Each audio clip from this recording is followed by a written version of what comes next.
yang seringkali dibayar oleh mereka yang tidak kita lihat. Dan lebih dalam dari itu, banyak nilai kebaikan yang kita anut, kebersihan, modernitas, efisiensi, adalah produk dari budaya dominan yang dibentuk oleh sejarah kolonial dan kekuasaan. Kita menyebut diri modern karena punya gedung tinggi dan internet cepat. Tapi benarkah itu satu-satunya ukuran kemajuan? Apakah cara hidup lain boleh kita anggap terbelakang hanya karena tidak mirip dengan cara kita? Jadi, apakah artinya kita harus berhenti hidup, berhenti makan, berhenti bergerak, berhenti bernafas? Tentu tidak. Tapi kita perlu sadar. Kesadaran adalah langkah pertama bahwa setiap tindakan punya konsekuensi dan bahwa kebaikan yang kita lakukan bukan selalu kebaikan untuk semua. Pertama, kita perlu membina empati lintas batas, bukan hanya empati terhadap sesama manusia, tapi juga terhadap hewan, tumbuhan, bahkan nilai dan keyakinan yang berbeda dari kita.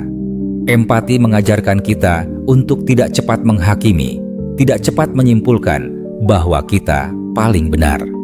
Di satu agama, menyelamatkan anjing bisa jadi ibadah. Di yang lain, anjing dianggap najis. Di satu budaya, makan daging adalah hal biasa. Di tempat lain, itu dianggap dosa.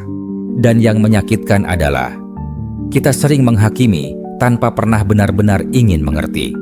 Kedua, kita butuh kesadaran ekologis bahwa kita bukan pusat dunia, tapi hanya bagian kecil dari jejaring kehidupan.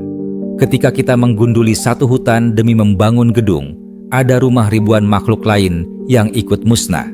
Bayangkan jika dunia dilihat dari sudut pandang mereka yang tak bersuara.